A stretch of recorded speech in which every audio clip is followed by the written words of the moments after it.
पर क्यों चढ़ रहा है? अरे ऊंचाई से देखूंगा तभी तो गेंद दिखेगी।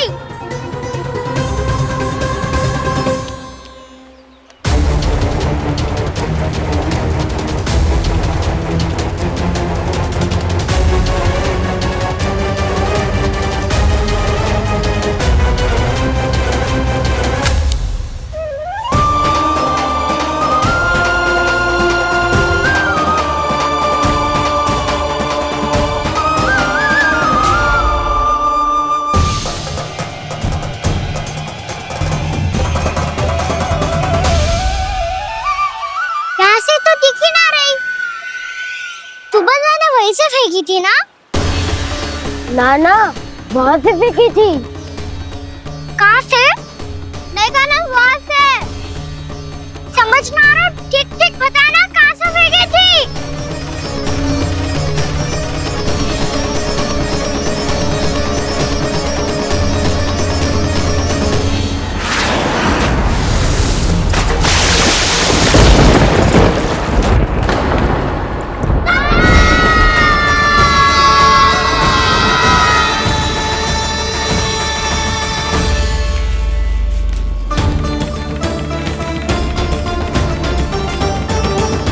कालिया नाग के क्षेत्र में जाकर कोई भी जीवित वापस ना लौट सको।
क्या किया वाना ने? कालिया नाग तो उसे देखते ही निकल जाएगा।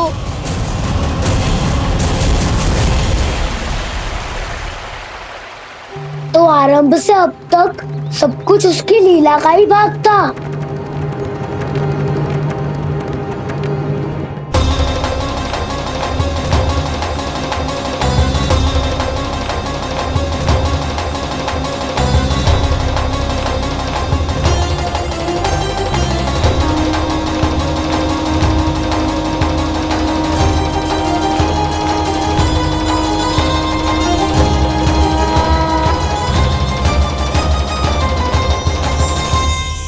इतना सुंदर रूप, मनमोहने वाली मुस्कान, अद्भुत तेज और भगवान जैसी दिव्यता। कौन हो तुम? हाँ, तुम्हें देखकर तो हम सब सम्मोहित ही हो गए।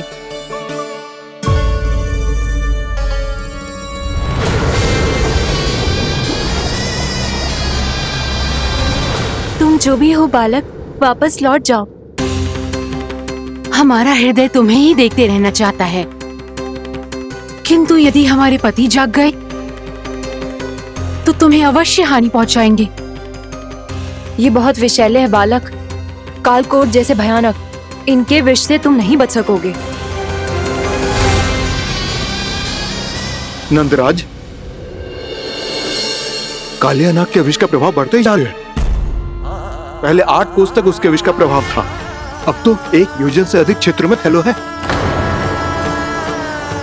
जल पीने के प्रयास से अनेक पशु मारे गए हैं और नदी के निकट के वृक्ष और वनस्पति सब नष्ट होने लगे।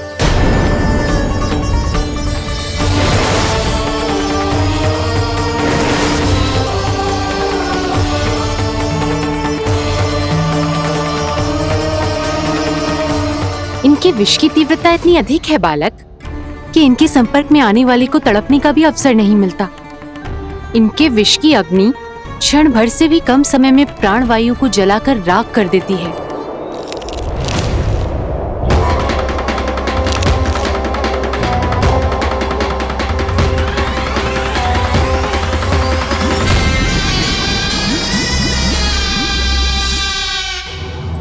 तब तो समस्या और भी गंभीर हो जाएगी। मैंने तो सुनो है कि कालियानाग कम से कम 2 योजन लंबा है, सैकड़ों फन है उसके।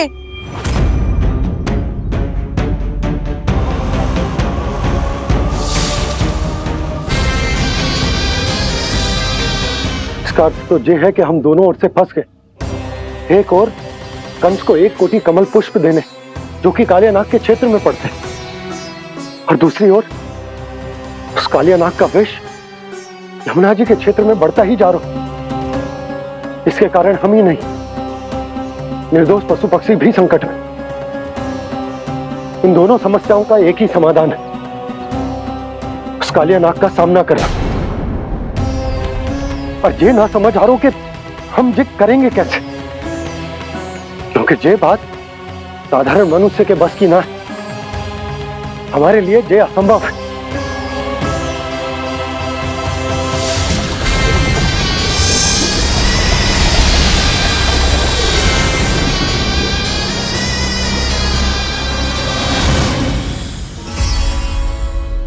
अब तो तुमने अपनी आंखों से भी देख लिया बालक, ये कितने विषैले हैं।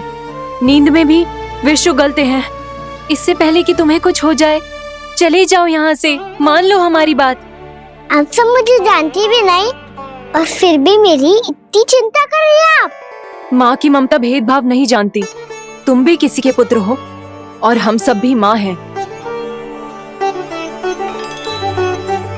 एक माँ को हर बालक में अपनी ही संतान दिखाई देती है, इसलिए हम तुमसे विनती करते हैं, वापस चले जाओ, बचा लो अपने प्राण।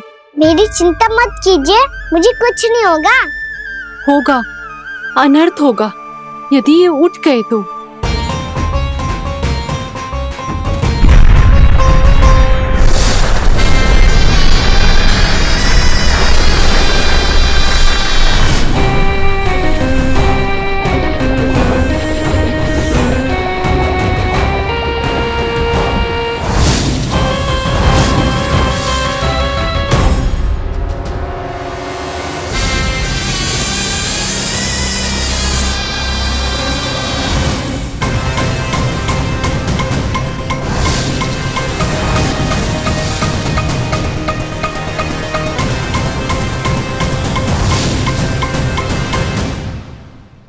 सामने होते हुए भी अपने इश्क को केवल वही देख सकता है जो अपना अभिमान त्याग चुका हो।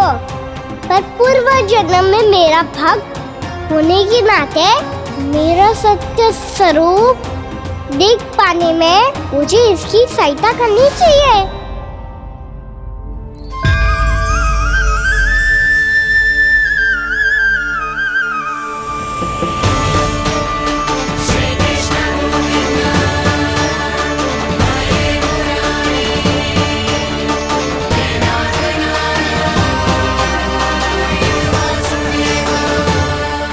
देखो हमारा छोटा सा कान्हा कैसे डट के खड़ा हुआ है, इतने विशालकाय, इतने महाभयंकर सबके सामने।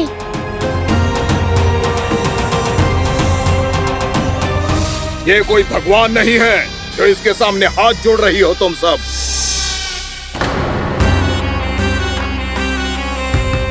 एक सामान्य साधारण बालक है ये, जो ये तक नहीं जानता कि इसके सामने है इसका काल, कालिया। तू कौन है बालक? मेरे इतने निकट आकर भी तू जीवित कैसे है? मेरी नहीं, अपनी चिंता करो कालिया। बहुत मनमानी कर ली तुमने। अब बस मैं तुम्हें रोकना हूँ। अब बस मैं तुम्हें रोकना हूँ। मैं तुम्हें रोकना हूँ। बित्ते भर का है तू, मेरे विष के बारे में जानता ही क्या है? और कहता है मुझे रोकने आया है। किससे किससे रोकना चाहता है तू मुझे? मुझे क्रोध दिलाने की भूल मत कर बालक। अपनी फुंकार से ही तेरी इस मुस्कुराहट को अंतिम मुस्कुराहट बना सकता हूं मैं। शीघ्र बता, कौन है तू और किसने भेजा है तुझे? तुम्हें आवाज भी है कि अपनी पुकारों से तुम कितना विष भूल चुके हो। पवित्र यमुना नदी को कितना दूषित कर दिया तुमने। और यही नहीं, तुम्हारे कारण निकट के जीव जंतुओं, वृक्ष, वनस्पतियों सबको हानि पहुंच रही है। तो क्या मुझे उससे क्या? मुझे है आपत्ति है मुझे तुम्हारी इस व्यवहार से, और इसीलिए तुम्हें यहाँ से जाना होगा।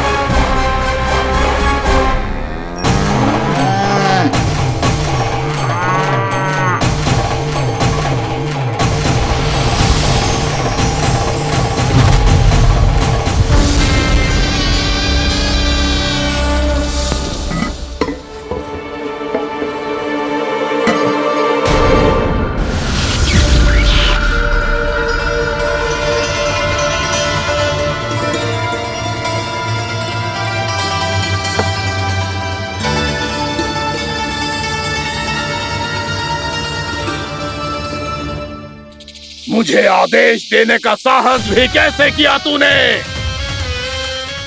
इस क्षेत्र को मैंने अपना राज्य बनाया है, मेरा परिवार रहता है यहाँ, और तू मुझे यहाँ से जाने के लिए कह रहा है? हाँ, क्योंकि तुम्हारे यहाँ रहने के कारण अन्य जीवों को हानि हो रही है, और मैं ऐसा नहीं होने दे सकता।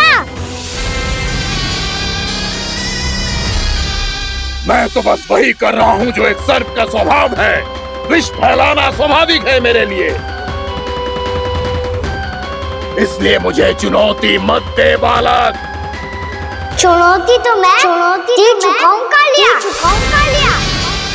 अब तो बस तुम्हें स्वीकार करनी है।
मैं भी चेतावनी दे रहा हूँ, यहाँ से चले जाओ।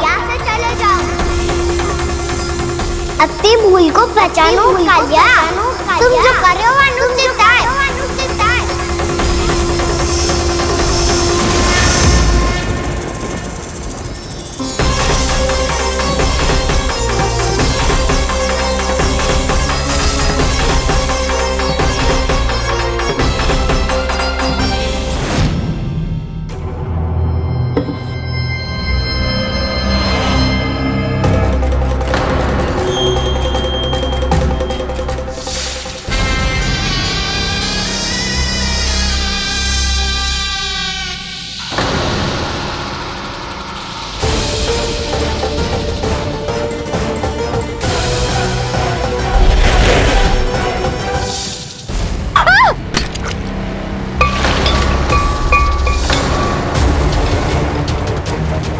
अब मैं आता हूं। क्या हो गया सुधा? मुझे आवाज हो रहा है जी, कछु ना कछु गड़बड़ है। यशोदा, जो समस्या हमारे सामने है, हम सभी उसका समाधान खोजने में जुटे हैं। तुम विश्वास करो, मैं कोई ना कोई समाधान अवश्य ढूंढ लूंगा। हम कैसे भी करके वो कमल के पुष्प उस कंस तक पहुंचा देंगे। नाना, समस्या उससे कहीं अधिक है, उससे कहीं अधिक बड़ी, उससे कहीं अधिक भयानक है।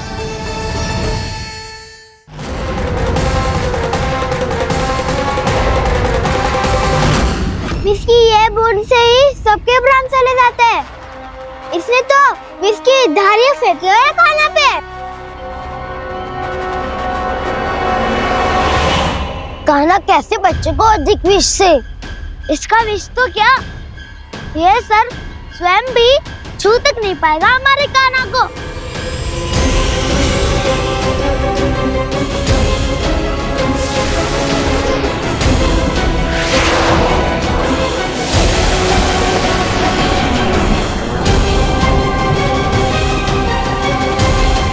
तुम्हारे सखा को, मेरे भाई को कोई हानि नहीं पहुंचा पाएगा। ये कान्हा का सत्य चाहे जो हो बलराम, पर अभी तो जो एक बालक ही है ना। देखो कैसे विष के कारण स्थिर हो गया है।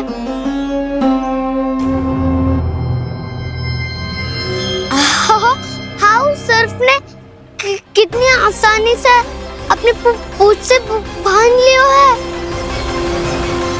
मुझे यहाँ से भगाना चाहता था ना तू? अब मैं तुझे दिखाऊंगा अपना सामर्थ्य। ये मूर्ख किसे बांधना चाहता है अपनी पूंछ में? उन्हें जिनका विस्तार सारे ब्रह्मांड में है, या उन्हें जो स्वयं अनंत है? पर देवराज, प्रभु ऐसा करने ही क्यों दे रहे हैं कालिया को? आप सब भूल रहे हैं देवगण। कालिया पूर्व जन्म में प्रभु का बहुत बड़ा भक्त था। उसी भक्ति का फल मिल रहा है अब इसे। वैसे भी भक्तों के मन का भाव सबल हो तो भगवान तो सहज ही बंध जाते हैं।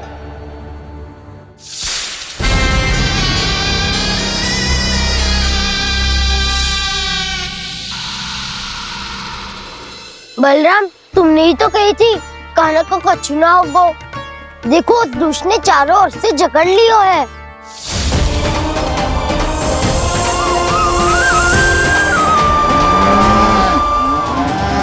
ये क्या कह रही हो तुम?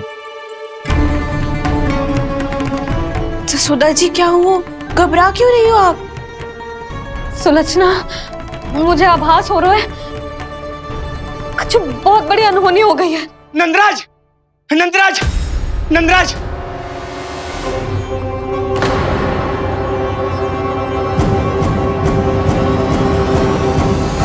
नंदराज, कान्हा ने जमरा नदी में छलांग लगा दी है। कान्हा ने जमरा नदी में छलांग लगा दी है। कान्हा ने जमरा नदी में छलांग लगा दी है। कान्हा जमरा में कूद गया है।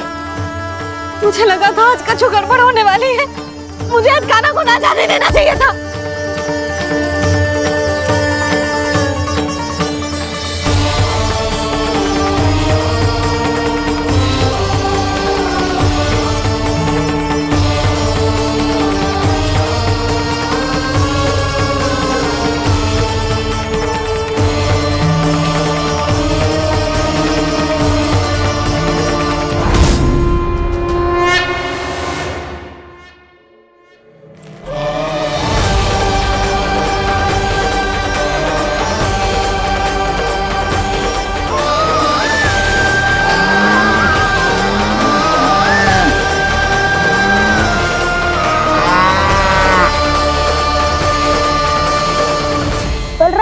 कछु करो ना।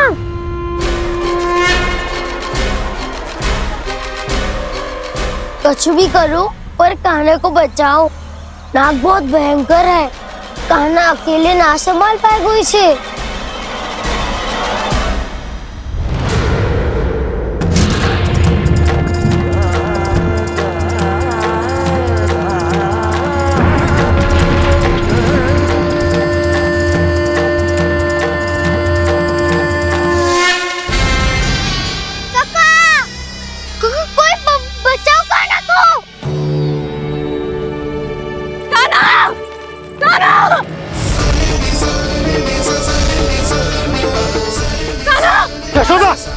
रुको। छोड़ दो मुझे, छोड़ दो मुझे। जीजी संभालो, बावली हो गई है। जीजी संभालो।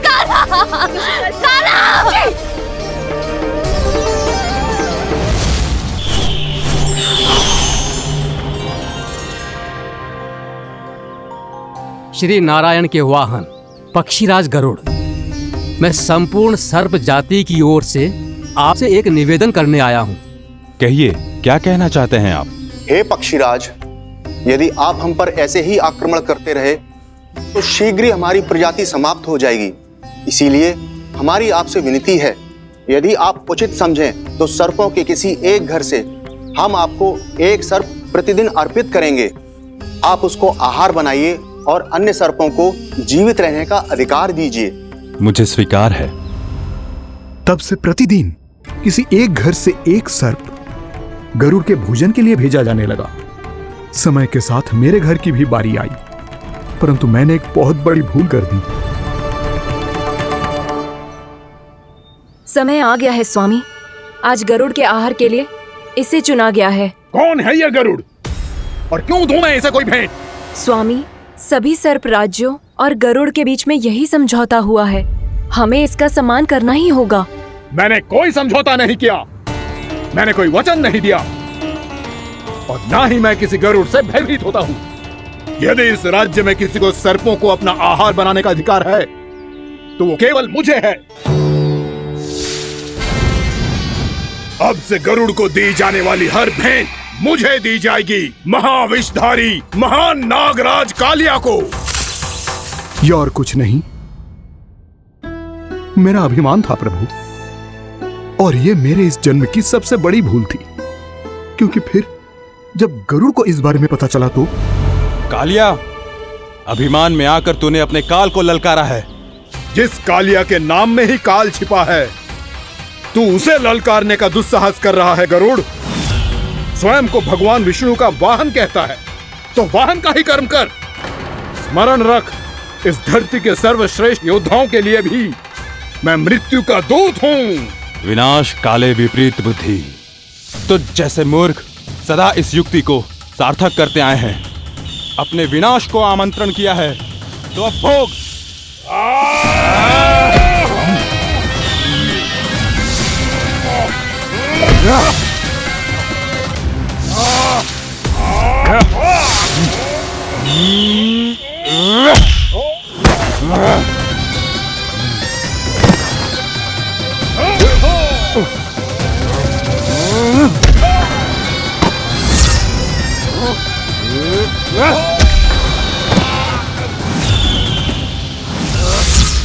जिसने मेरा भोजन चुराने की धृष्टता की है वो इसी योग्य है।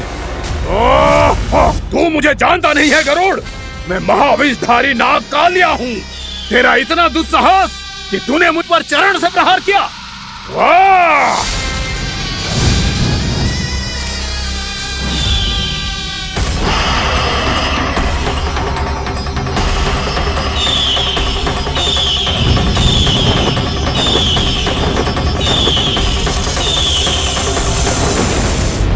मैं अपने अभिमान में भूल गया था कि गरुड़ मुझसे कहीं अधिक शक्तिशाली है। इसलिए अपने प्राणों की रक्षा करने के लिए मैं एक स्थान से दूसरे स्थान भागने लगा। नदियां, पर्वत, यहां तक कि मैंने सागर भी लांघ डाला, पर मैं जहां भी जाता गरुड़ के रूप में मेरा काल वहीं आ जाता। इसीलिए मृत्यु की आशंका से भयभीत होकर मैं अपने बड़े भाई मां कद्रू के प्रथम पुत्र अनंत शेषनाग से राय लेने चला गया। भैया, मैं यहां आपसे आपकी सहायता लेने आया हूं। मेरी एक छोटी सी भूल के कारण यह गरुड़ मेरा पीछा कर रहा है, मुझे हर समय हर स्थान पे ढूंढते रहता है। यदि उसने मुझे ढूंढ लिया तो वो निश्चित ही मेरे प्राण ले लेगा। मुझे कोई ऐसा स्थान बताइए जहां मैं अपनी पत्नी और अपनी संतानों के साथ शांति से रह सकूं। तुम यमुना नदी के किनारे वृंदावन क्षेत्र में जाके वास करो कालिया। गरुड़ वहां प्रवेश नहीं कर सकता क्योंकि उसे ऋषि सोबरी का श्राप मिला हुआ है।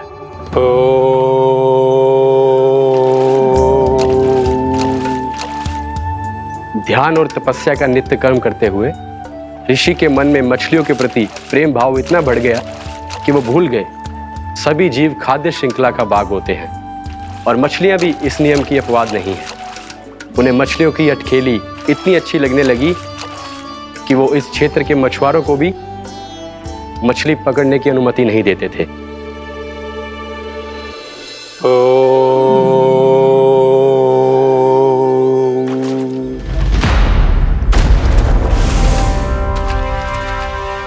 उस दिन वो उस पक्षी को नहीं रोक पाए, पर तब से सावधान रहने लगे, यहां तक कि अपने साधना से भी अधिक ध्यान वो पक्षियों पर केंद्रित करने लगे। ठहरो! इसी क्षण अपनी चोंच में पकड़ी इस मछली को छोड़ दो। तुम्हें इन मछलियों का आहार नहीं करना चाहिए पक्षीराज। ये तो खाद्य श्रृंखला का नियम है ऋषिवर। यदि मैं इनका आहार नहीं करूंगा तो कोई और पक्षी कर लेगा। मैं अपने आनंद या प्रतिशोध के लिए इनके प्राण नहीं ले रहा। ये तो बस मेरा भोजन है। पर यह मेरा तपस्या स्थल है। तुम यहाँ शिकार करके मेरी साधना में विघ्न नहीं डाल सकते पक्षीराज। यदि आपकी यही इच्छा है तो मैं आज के बाद यहाँ नहीं आऊंगा।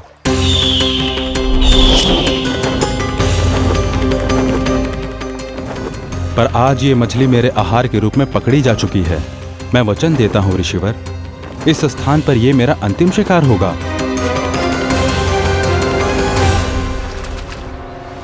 आज के बाद यदि तुमने वृंदावन की निकट उड़ान भी भरी तो तुम सैकड़ों टुकड़ों में फटकर मारे जाओगे पक्षीराज। ये मेरा श्राप है।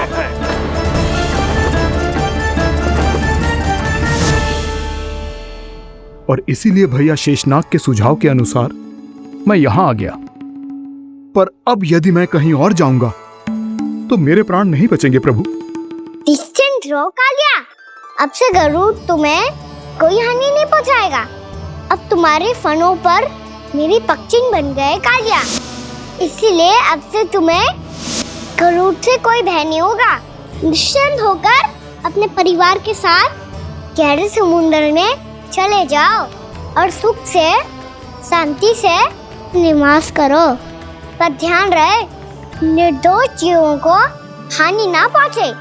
आपने मुझे जीवन दान दे दिया प्रभु, इस उपकार से मैं कृतज्ञ हूँ प्रभु। आदेश दीजिए, मैं आपकी सेवा कैसे करूं? तुम्हारे जल क्षेत्र से 1 कोटि कमल पुष्पों को लेने की अनुमति दे दो कालिया। यही मेरी सेवा होगी। प्रभु, ये तो मेरा सौभाग्य होगा।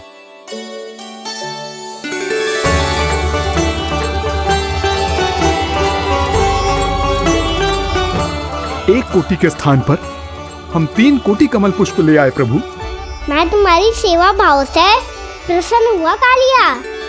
रमनाक द्वीप पर चले जाओ ताकि तुम्हारे कारण फिर कभी किसी निर्दोष जीव को हानि ना पहुंचे और न ही तुम्हारा विष मेरे प्रिय यमुना नदी के जल को दूषित कर पाए। मैं तुम्हें आशीर्वाद देता हूँ।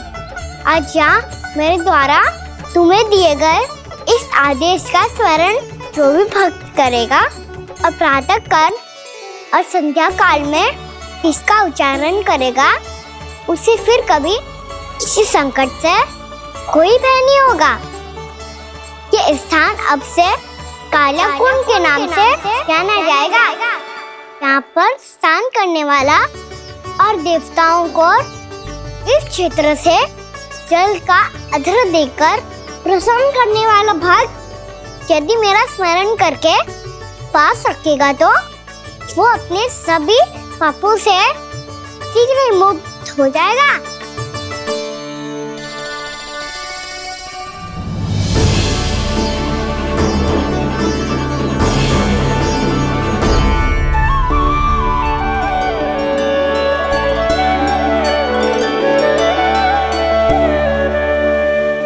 कौन है जी भगवान जिसने अभी अभी कालिया जैसे विशाल विस्तर का सामना किया? क्या एक साधारण बालक जो शीत की अधिकता से ठिठुर रहा है? क्या करूं? मैं लल्ला को ममता के आंचल में छुपा लूं या भक्त बनकर प्रभु की लीला देखती रहूं? क्या करूं मैं? कितना ठंडा था जल, बहुत सर्दी लग रही है। सर्दी से तड़पते हुए कैसे देखूं इसे? अभी जाके अपने पल्लू से सुखाती हूँ। हृदय से लगा के स्नेह की आंच दूंगी तो सर्दी पल भर में छूमंतर हो जाएगी।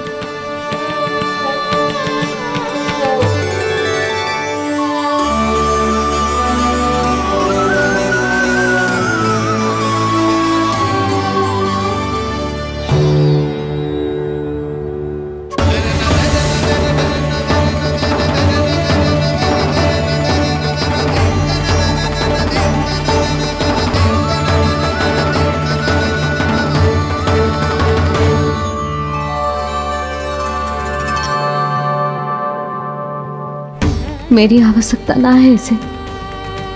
ये तो सच्ची में भगवान ही है, जिसकी ठंड दूर करने के लिए स्वयं द्वादश आदित्य प्रकट हो गए हैं।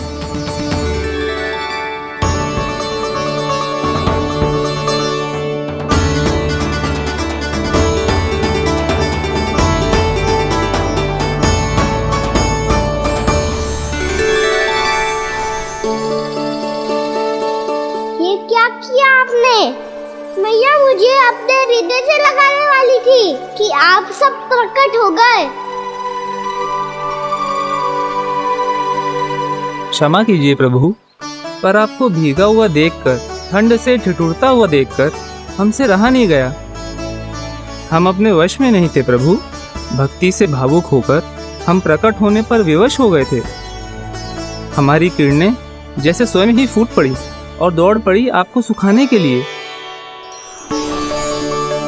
मैं आपका प्रेम, आपकी भक्ति समझता हूं आदित्यगण, और इसीलिए इस समय मैं जहां खड़ा हूं, इस स्थान को द्वादश आदित्य टीला के नाम से जाना जाएगा।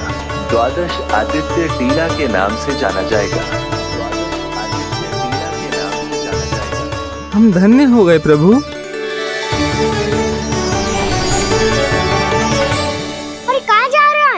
जो गड़बड़ किया है उसे सुधारिए तो सही। प्रभु आज्ञा दीजिए। अपना दाब इतना अधिक बढ़ा दीजिए कि मुझे स्वेद आने लगे, ताकि मैया मुझे स्वेद में लीला देख के और भूल जाए कि मैं भगवान हूँ, और मैया मुझे अपनी गोद में उठा के ले जाए।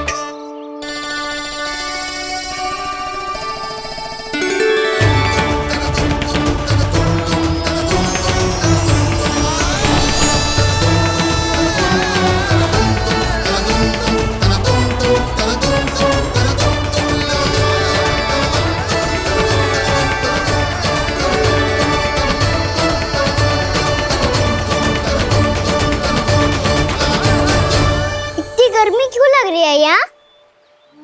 स्वेद की एक बूंद भी आती थी तो मैं अपना आंचल लेकर पहुंच जाती थी इसके पास।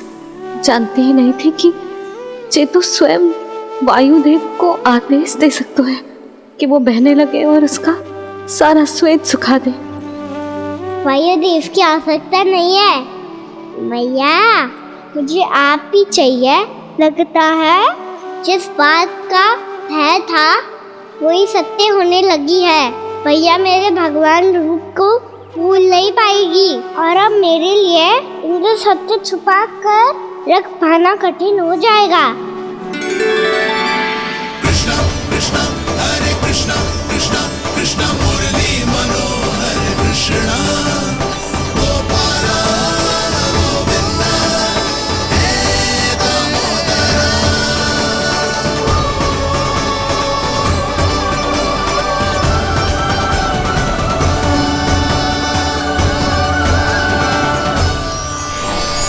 प्रभु, आपके श्वेत से बने इस प्रसंगदान सरोवर का प्रणाम स्वीकार कीजिए।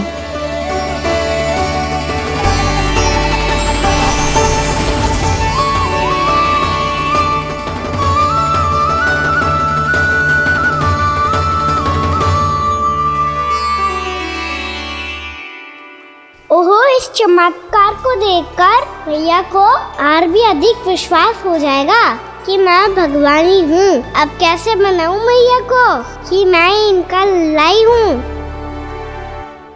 बाबा है ना, अब तो यही सहायता करेंगे। श्री कृष्ण गोविंद हरे हरे श्री कृष्ण गोविंद हरे हरे श्री कृष्ण हरे मुरारी श्री कृष्ण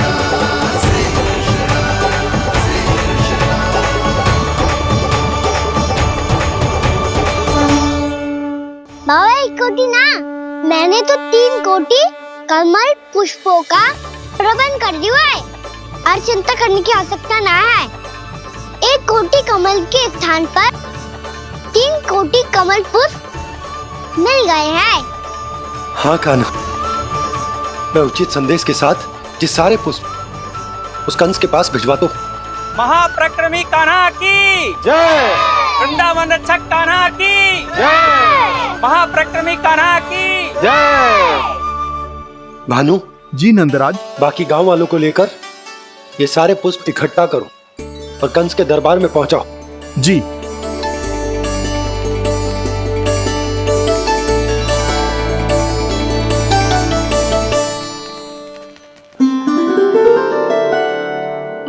मैया, कौन हो तुम?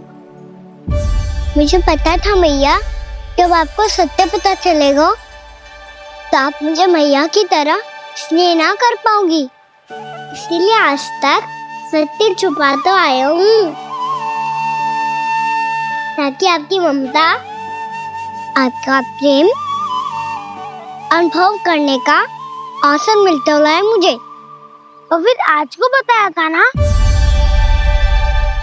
जो रहस्य तुमने बरसों तक छिपाया था, उसका भेद खुलने में तुम्हारा ही योगदान है। मुझे कालिया के शीश पर अपने पद चिन्ह रखकर उसे मुक्त कराना था दाऊ, वचन दिया था मैंने उसे।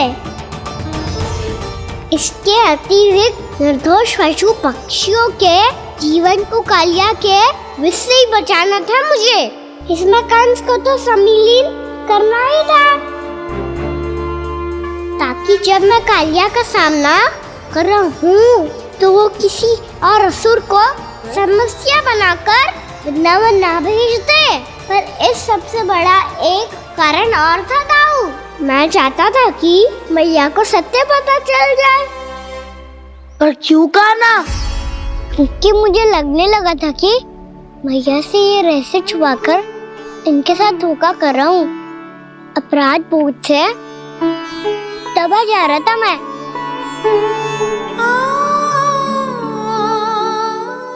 जो सत्य आपको, बाबा को, सभी को पता है, यहाँ तक कि मेरे सखा भी जानते हैं,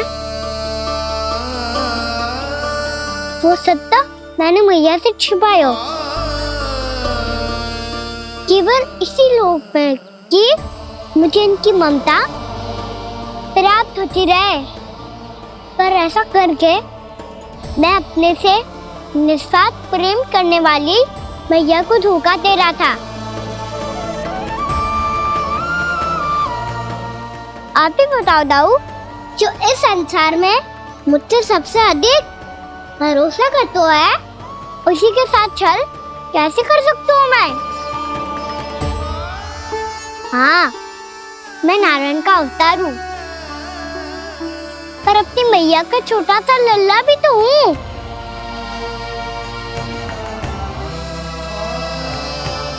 इसीलिए तो यमुना जी में छलांग लगाने का एक कारण इस गेंद को लेने जाना भी था। ने स्नेह से बनाई थी मैया ने गेंद, इसे अपने से दूर कैसे होने देता मैं? आपको आभास भी ना है मैया कि आप मेरे लिए कितने महत्वपूर्ण हो।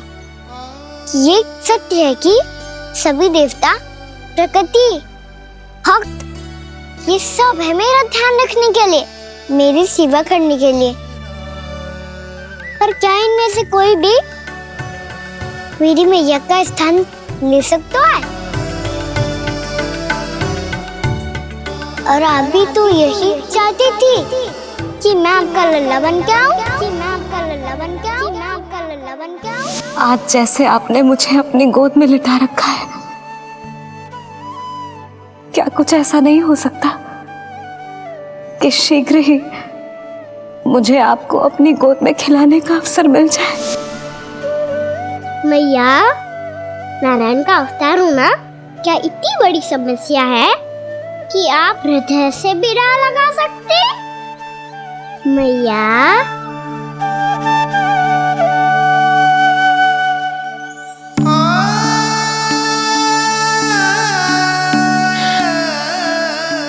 मेरा कान्हा, मेरा लल्ला।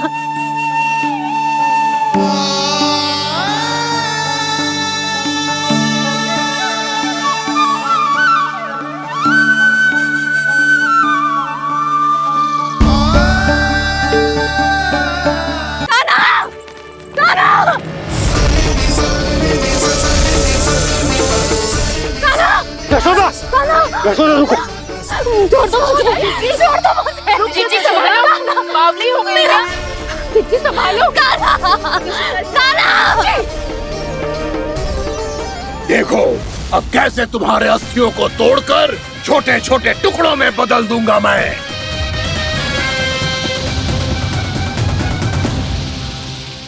जी आप जाओगी तो आप भी फंस जाओगी।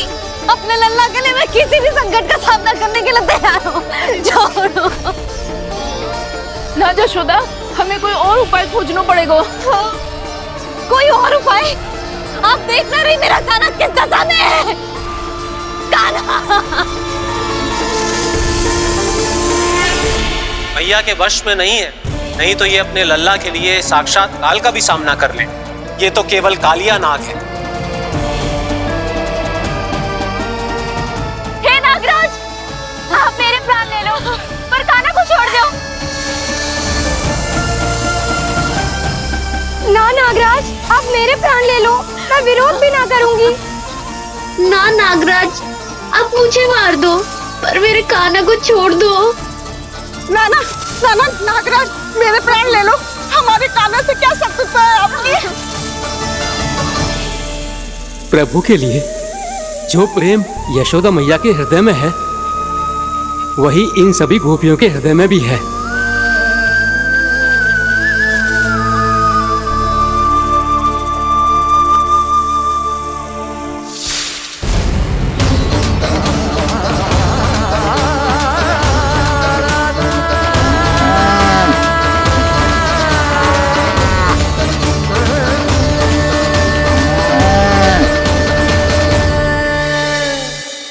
यशोदा, यशोदा, देखो इन गोप गोपियों को, इन गैयाओं को, इन सब के मन में भी तुम्हारी भांति ही ममता भरी हुई। वो सब भी कान्हा से उतना ही प्रेम और स्नेह